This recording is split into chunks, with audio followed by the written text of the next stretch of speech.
Oh, hi everyone. I wanted to just say welcome. I'm going to go ahead and just link this to another page here real fast so that people can find this. Um, so today's talk is about how to talk to your family about politics. And the reason why I'm focusing on family in a little bit is just because, Thanksgiving's coming up right now. And uh, and Yeah, so obviously that's a good topic that comes up. Um, and The other reason why I want to talk about family is because there are these relationships that we can't walk away from. Family is someone who we are in the relationship whether we like it or not. And that is a very powerful sort of kind of relationship. And this is true for blood family, but this is also kind of, I think, what it means to have chosen family as well. People who we say, I'm with you no matter what. And Hi Esther, welcome. I wanted to also say that the reason why family is also interesting is because it's the opportunity for us to be exposed to perspectives that are different than ours, right? Like when we in our family, we might be exposed to people who have different political beliefs than us, and that becomes like this really powerful opportunity to to have conversations with people who kind of see the world a little differently than us. And that's important because in a way it's a little bit like our civic duty um, to speak to each other about what we think are the important issues of the day. Also, the reason why family is kind of fun is because it reminds us that we can't really change people. Like we all know that all the conversations we've had with people in our family, our parents, and stuff like that, that it's so frustrating. You can't convince them of things. And this is true kind of generally about conflict. Conflict is almost never won by someone convincing the other side that they're right. You can do that through force sometimes, and that's what war is about. But that's not necessarily the best way to do it. Welcome, Kai. It's good to have you here. Um, and Also, we realize with family that we can't really walk away from them. I recently met a woman who um, uh, she was telling me about how she disagrees with her brother-in-law and she's kind of hoping never to talk to him again. And I'm like, well, how long are you going to have this person be your brother-in-law forever, right? And it's just really an interesting trick. And so, um, and welcome, Aisha. It's good to see you here. And so I just want to so all of this, so like family exposes us to different people, the relationships we can't walk away from, and we also see that we can't change them. And so the question is how do we get into conversations, or how can we actually actively engage with conversations with our family? Welcome, Leah. And by the way, anyone who has questions, you're welcome to add comments. I'm going to try to make this as interactive as possible. I see you, Leah. Welcome. And um, and so basically, what we've set up here is that we can't change our family, we can't walk away from them, and somehow being in conversation is actually an important part of like being citizens in this world and being in relationship. In fact, one way I like to think about it is if we like are avoiding hard conversations with people who we care about, we're also avoiding relationship with those people because there's a way that we kind of are not even we're basically saying like I don't trust that our relationship can handle our difference of opinion. And so how can we engage with differences of opinion? So let's talk about that. um, uh, Welcome, Francisco. Bienvenido. So the first thing that might be a little obvious, but I want to just like say is like just be human first. Like when we try to interact with people and we go straight to like let's talk about the Kavanaugh hearing or let's talk about Jeff Sessions or let's talk about immigrants, like we are taking ourselves directly into a challenging conversation. And so I would say the first thing to do is just like try to understand what's powerful in that relationship. Connect with the person as a person first. So first, talk to your family about what's going on in their lives. Find out what are the issues that they really care about. This is like really important for us to just like let people know that we see them and we see who they are as humans. And also talk about what's going on in your life. Talk about what you're caring about. It's always safe to talk about your feelings because your feelings are something that are yours and no one else can talk. And it's very intimate and kind of draws people in. And if you're able to be vulnerable about how you feel about things, it also helps other people. So and then just the last thing is like showing that you care about each other, just like letting people know that you care about the relationship, care about the other person. Like this is a really important piece. There's another trick that I just learned recently, which is about addressing emotions first, and then dealing with content later. So if you have, for example, like something you want to talk to your family about that's specific, and you need to say like, "Hey, I have an issue with this," you might just like start by saying, "Hey, I want to just like share something that I'm feeling right now, and then later I would love to talk to you about the details, but I just want to just sort of get this off my chest." And this is called clearing. And so you basically could just like say, "Hey, that thing you said earlier was like really hard for me. This is what I'm feeling about it." Um, just explain what's happened and explain what your feelings are, and then say, "Hey, would you mind scheduling a time to talk about this later?" So like making sure that there's space to then deal with the content at a different time than you deal with the emotion. So we're at like first be human with each other. If you need to have some sort of emotional thing you need to address that first, and then let's get into the content, right?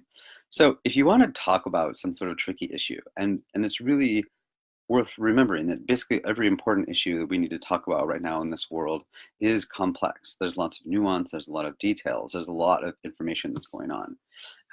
And so if you want to talk to people about things, it's just worth remembering that like this is not necessarily going to be an easy yes or no answer. And so that would be the first thing is don't try to figure out whether or not someone voted for someone or not, or whether or not someone thinks something is good or not. Like try to figure out what the open-ended question is. So for example, you might say like about the Kavanaugh hearing, you might ask like, what are some of the things that you learned from that experience, or what are the things that you think that we should learn from that experience, or maybe like what what might be some of the issues there. Also you might, for example, ask like, what are some of the values that are important to you when you're considering a certain issue, right? So for example, actually got into like a little like a conversation with like a troll when I first started my podcast, and there was this piece about this person just being like, "What do you think American values are?" And like, and he's like, "Don't tell me it's like compassion and empathy, like there's something else." And I was just noticing like, oh, that'd be a good conversation, and it ended up like going and finding in the Constitution a nice like set of values that I very much agreed with, and sort of use those as the values. And it was interesting though to find like what are we actually like talking about here, and sort of what motivates you is an open-ended question. Another sort of example of sort of how you can think about an open-ended question. You could say, for example, ask a room full of people and say like, who is the tallest person here? And there's one right answer for that question. But if you wanted to also sort of then ask like the same group of people about their height, and you can say, how tall are you, and what does it mean for you to be your height? That becomes a question where everyone also can still give a right answer, but then also be able to sort of share like their more human experience here. So that's another piece is like when you're trying to um, have an open-ended questions, when you're trying to have some of these conversations, just ask people like, how do they understand this? What are the values that they're bringing to the situation? I'm so excited to see everyone joining here. If anyone has any questions, please reach in. It's nice to see um, people popping in. Coach Bob, what a nice treat that one is. And so, anyways, the next thing is you want to do is like create a little bit of a structure for the conversation, right? Oftentimes you can go back and forth, back and forth, back and forth. And this is true in almost any conflict. What you want to do is create space for each person to sort of share what they're sharing, where the other person just listens, like an opportunity to share without interruption. And so if you're maybe at the dinner table, for example, you can maybe make a suggestion and be like, hey, what if we give everyone a chance to sort of tell their answer, and we all can sort of listen, and then we can all maybe ask questions at the end, right?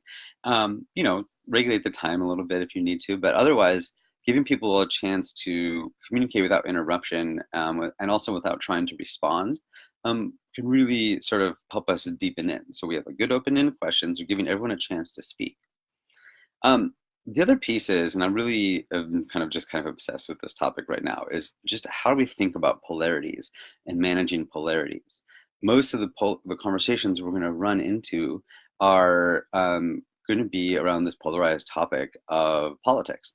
And the basic question here is a progressive kind of versus conservative question. And on one hand, like there's the idea that we need to sort of keep things the way they are. The US is an amazing place and we should just like keep it being great. I think that's close to the phrasing there. And then the other option is, oh my gosh, we have so many things we can do better. We need to change everything. This whole country just needs a whole systemic overhaul. Let's go and make a new future where we can include everyone and have all the people here. And that's a beautiful vision as well. But the problem is the tension feels like, wow, can we do both of those at the same time? Do we have to make a choice? And the thing is we don't get to make a choice. We always are going to be in a tension around this. And so being able to frame any conversation as like trying to understand how can we have the both and becomes this beautiful tension. So I want to just add right here, I've made a video about how to talk about polarities. That's in the link here. It's a YouTube video. You can find it on Facebook. And that's like very useful sort of like concentrated like 6-minute video to teach you about how to do this. But we're going to go ahead and do an example here, and you guys are welcome to participate if you feel interested. And so basically what we're going to try to do is map the polarized conflict between progressive and conservative and try to understand maybe like what's going on. And then that'll also give us a strategy on how to talk about this. Whether you're coming from like a progressive side or a conservative side, this will teach you then how to sort of talk about this issue. Yeah. All right, so we're going to use red and blue because these symbolic colors seem, well, you know, people are into their symbols. One thing that I've been reading about recently, and this is actually just a nice little side note here, and I'll definitely try if I can add a link to this too, is there's this book out there called Uncivil Agreement. And it's basically talking about how in our politics, the political parties have now also become people's identities. And so people start identifying as Republican or Democrat. They're beginning to care less about what the actual issues are, and they're caring more about whose team is winning. People will actually like sacrifice their values so that their Republican or Democrat could win because that's what they want.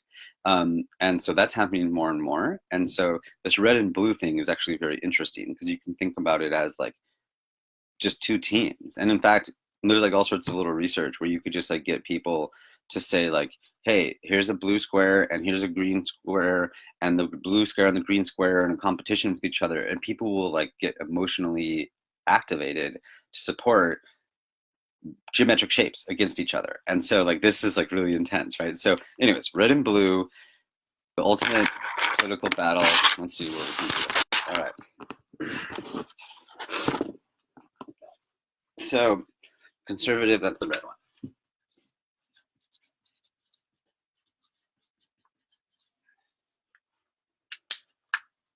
Okay.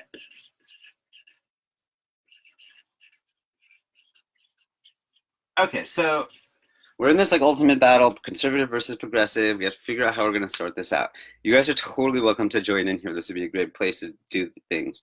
Let's start with like, what's awesome about the progressive cause? Like, what are the things that we want to sort of like, we're promoting the things that we think are really great. I'm going to go ahead and say, people are definitely really welcome to type in here. So inclusion is going to be one of those, right? We're going to build a world for everyone. What other progressive, so the idea here is that like, this is the positive qualities, these are negative qualities, conservative politics, progressive politics. So inclusion, we also want to make things more democratic.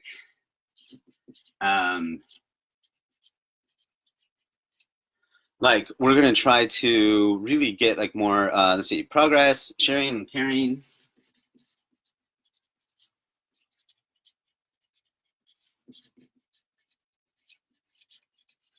I want to say something about progress right here.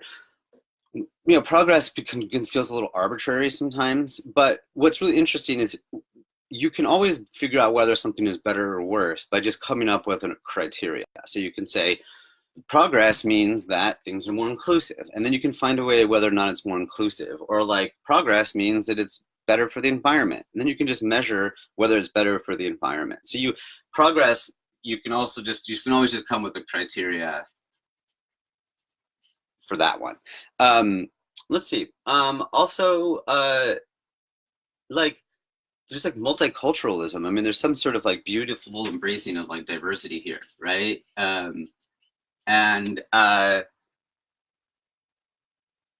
And like I just like evolution, improvement, right? Like leadership, right?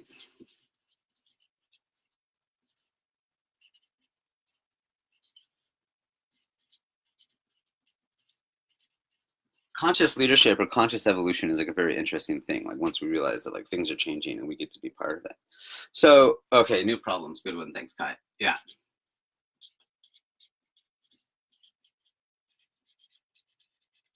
There's like a whole certain aspect of repair and reform. Like this is how we get to fix things, right? Like what's the problem here, right? So what's cool about going on the conservative side? Like what is the values here? I'm going to start with just stability.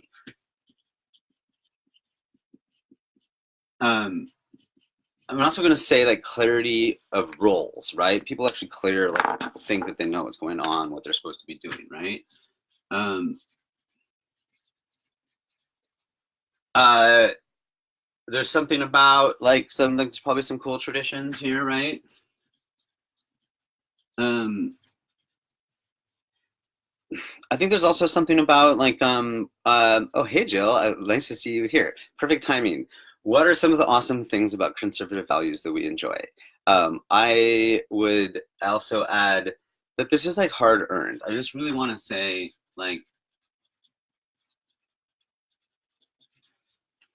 whether it's like the power of just like people coming up with an amazing constitution and like figuring out how to make like basically like the first democracy in the world, or just the many people who have fought many wars and given their full lives for this, like like the old way is hard earned. Ensuring survival, I really appreciate that one. Thanks, Pat.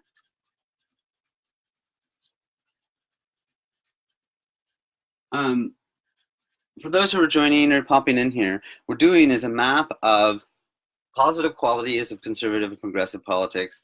And then in a moment, we're going to start talking about what might be the shadow side of some of those issues. And this we're going to then use as a map for talking about this issue to people who are from the other side. And so we can have more effective conversations about it.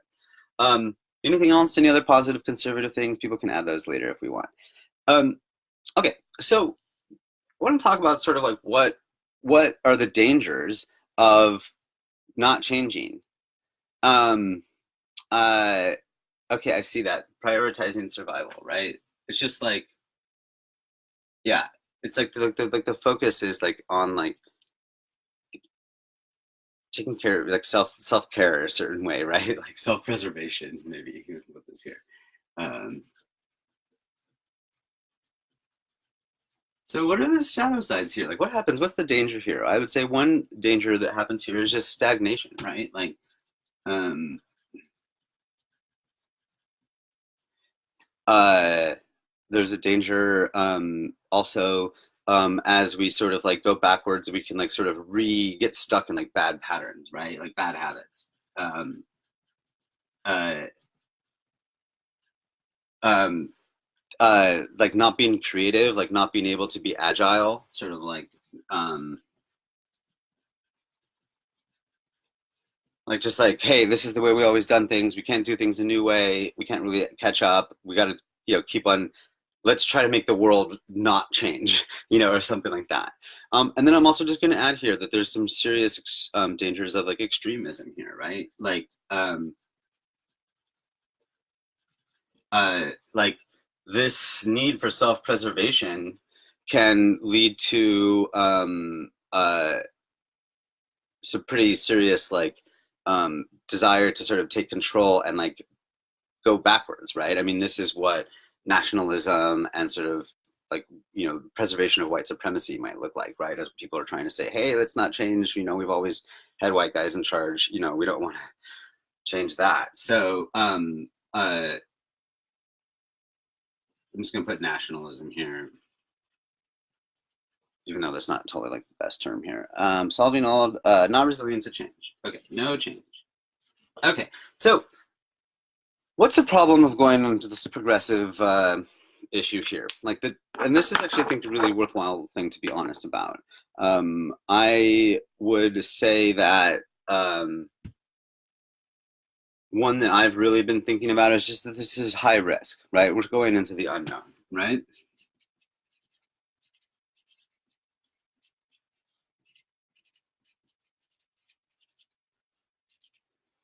I have been really see that there's like a certain recklessness. Also, there's like a certain sort of confidence and recklessness that people are just like, "Hey, we're going to do this, and we trust that it's going to be different, and no one tried this before, but like, it's going to just going to be better." Uh,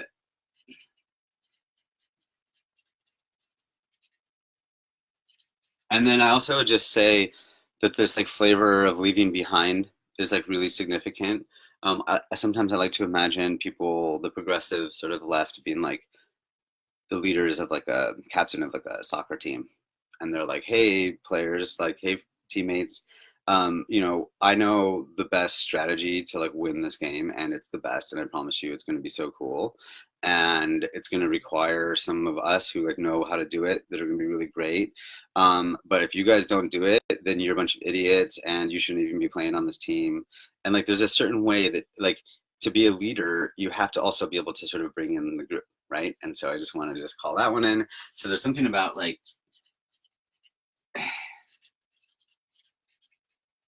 there's some leaving behind and like forgetting that's like kind of dangerous, right? We can't like forget where we came from, and if we come uprooted, then we fall apart, right? Like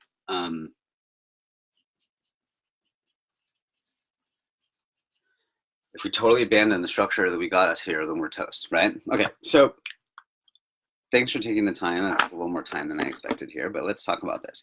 Okay, so if you want to talk about these issues with people who you care about, there's a strategy on how to do it. All right. So I'm going to go ahead and start imagining. We'll go ahead and start and imagine that you are sort of the progressive sort of cause, and you are want to talk to your family about what you understand about politics, and you want to tell them about your ideas about let's say immigration, for example, or um, prisoners' rights, or whatever the issue is.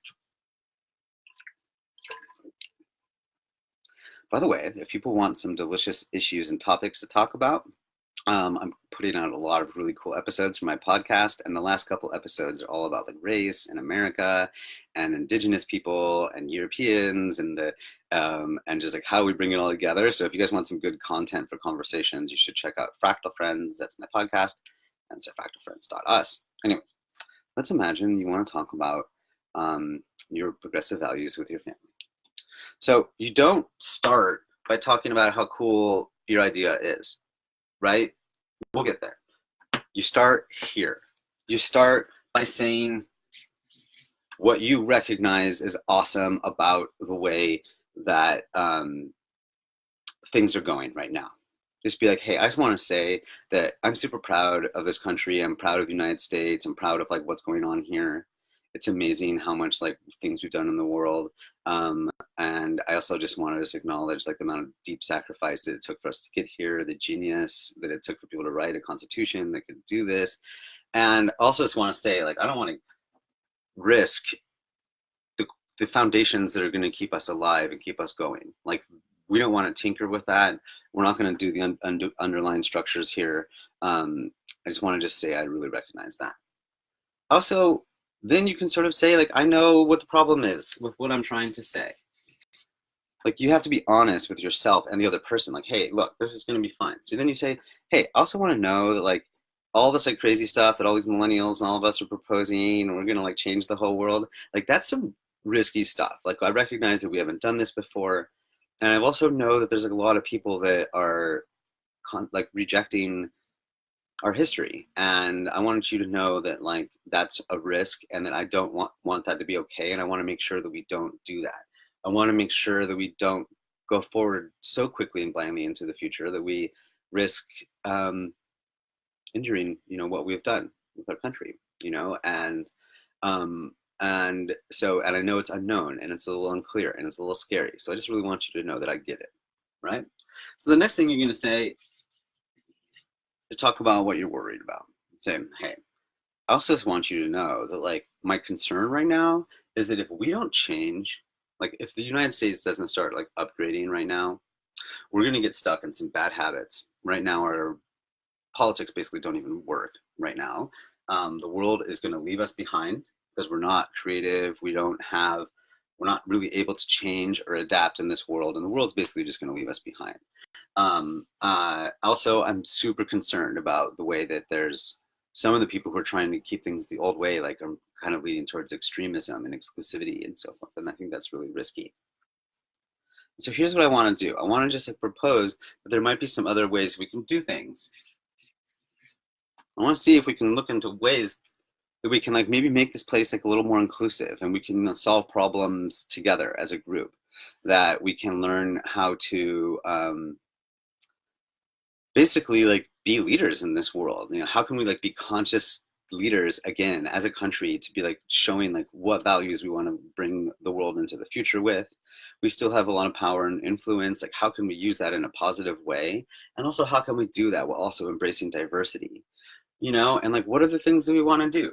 Let's figure out how to measure that kind of progress. And so what you've done now, once you've sort of mapped this out, is now you've engaged this person to be an ally with you.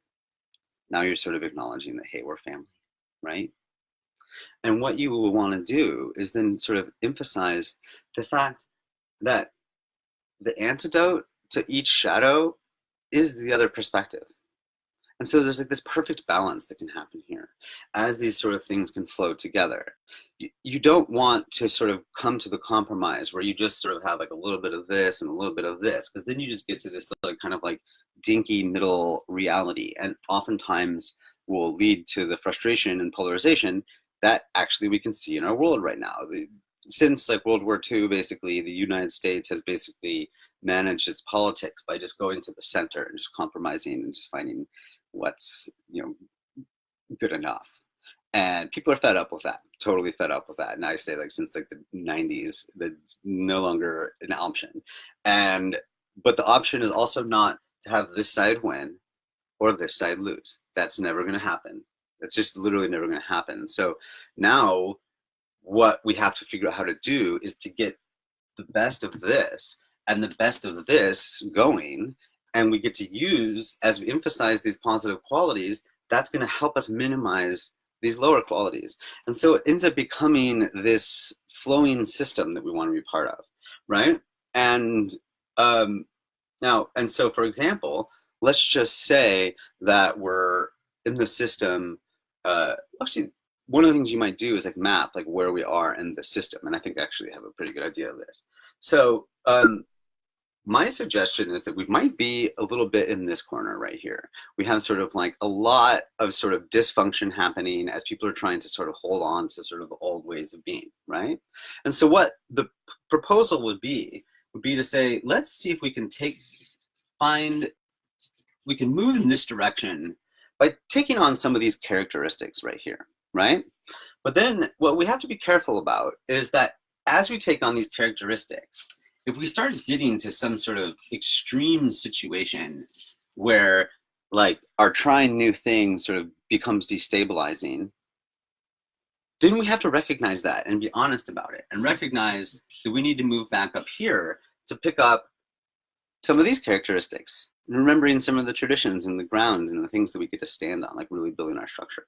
And then, of course, as we sort of emphasize this, we'll find ourselves doing this. Now, you might have noticed that our political system right now, as we're doing back and forth between the two political parties, in a way is doing this, right? We sort of have one person in power and the other person in power and the other person in power. But right now, there's not really any acknowledgement of like everyone's just focusing on the negative qualities of the other side and only focusing on their own positive qualities. And right now, the whole system is just kind of like flopping from like one side to the other. Now, that's like really dysfunctional. This can happen not even just not every 4 years, not even just every 8 years or every 2 years.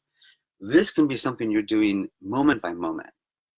This is something you can build into actual conversations. You can even build it into legislation in a certain way. Once you've been able to be honest about this and share it with both sides, then you're able to sort of actually be in this conversation. It's really hard to sort of then walk away from it one more time again. And so what I kind of just want to sort of say here is that, you know, when we talk about these things, we have to recognize that we can't win or lose. And again, because we're with our family, and because that's like sort of the issue here, you know, and our family, we can think about our whole country in a certain way as our family, or all of humanity as our family, or life as our family. You know, we all are just basically one giant strand of DNA from life only happened once on this planet, and that's we're all one that family. It's crazy to imagine that. And you know, and so we're not all gonna win or lose, you know, like we all win together or we lose together, you know, whether it's our small family or our big family. Um, and I also just want to say that what this can sort of think about, like what can this just sort of start looking like, is a little bit like breathing. And what you will do is you would propose to move this forward just by experimenting, by saying, hey, what if we just tried this thing? And let's just make sure that we're going to try, you know, that we're going to work this out. Um, I'm sort of going to wrap up here, but there's a couple other caveats that I do want to add before I wrap up. But just before I do that, I do just want to say that if people are interested more, or want to talk to me more about this, I give workshops on this. You're welcome to, I'd be happy to do a private consultation with you. You can schedule, the link for my calendar is here, and also other video that's more easily shareable is also available here. I'm just going to wrap up with a couple little end notes here that I think might be useful.